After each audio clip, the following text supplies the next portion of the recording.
સુરત ગૌમાતા પ્રત્યેની આસ્થા અને રાષ્ટ્રભાવનાના રંગમાં રંગાઈ ગયું હોય તેમ ગૌમાતાને રાષ્ટ્રમાતા જાહેર કરવાની માંગણી સાથે શહેરમાં ભવ્ય જનજાગૃતિ રેલી યોજાઈ હતી, જેમાં અગ્રણીઓ, સંત મહંતો, વિવિધ સામાજિક અને ધાર્મિક સંસ્થા તેમજ હજારો ગૌભક્તો આ રેલીમાં ઉત્સાહભેર ભાગ લીધો હતો।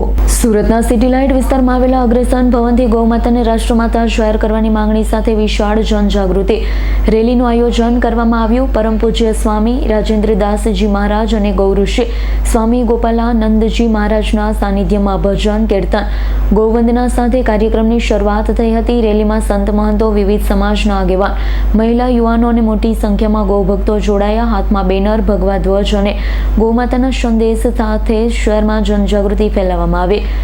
ગાય બચશે તો દેશ બચશે અને ગૌમાતાને રાષ્ટ્રમાતાનો દરજ્જો આપવો જેવા સૂત્રોચ્ચારથી સમગ્ર વાતાવરણ ગુંજી ઉઠ્યું હતું। રેલી કલેક્ટર કચેરીએ પહોંચ્યા બાદ રાષ્ટ્રપતિ, વડાપ્રધાન અને ગુજરાતના મુખ્યમંત્રી આવેદનપત્ર આપવામાં આવ્યું। આયોજકોના જણાવ્યા મુજબ ગૌમાતાનું સંરક્ષણ માત્ર ધાર્મિક આસ્થા નહીં પરંતુ ભારતીય સંસ્કૃતિ, કૃષિ પરંપરા, માનવ કલ્યાણ સાથે જોડાયેલું મહત્વપૂર્ણ વિષય છે।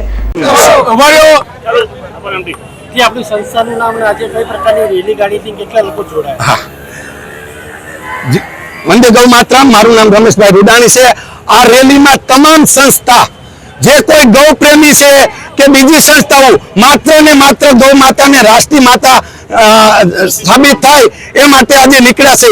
તમામ સાધુ સંતો, હરેક સંપ્રદાયના, હરેક ધર્મના, આમાં કોઈ જાતિવાદી નથી। તમામ ગાય માતાના સંતાન છીએ।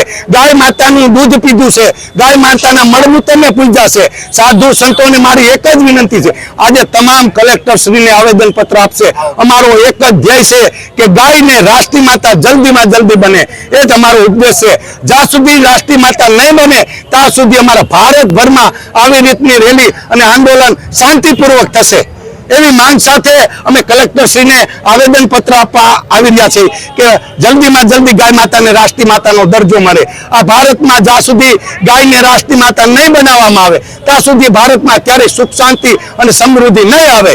એક આપણા પૂર્વજોનો શાસ્ત્રો, વેદોમાં પણ કીધું છે, ગાવો વિશ્વસ્ય માતરમ, ગાય વિશ્વની માતા છે, એમાં કોઈ જાતિવાદ નથી। તમામ હિન્દુ નહીં, તમામ ગ્રંથો, જાતિવાદ બધાને આ રાષ્ટ્રીય માતાને દરજ્જો મળે એ માટે અમે બધા ભેગા થયા છે। જય ગૌ માતા। મીડિયા વાળાનો ખૂબ ખૂબ આભાર કે આ મીડિયામાં પ્રચાર કરો, જેથી કરીને બાળકોથી માંડીને તમામ સાઇન કરી અને પ્રધાનમંત્રી સુધી પહોંચે એવો અમારી માંગ છે। જય ગૌ માતા। Bureau report, S9 news, Surat. અમારી તમામ માહિતીથી અપડેટ રહેવા માટે જોડાયેલા રહો S9 ન્યૂઝ સાથે।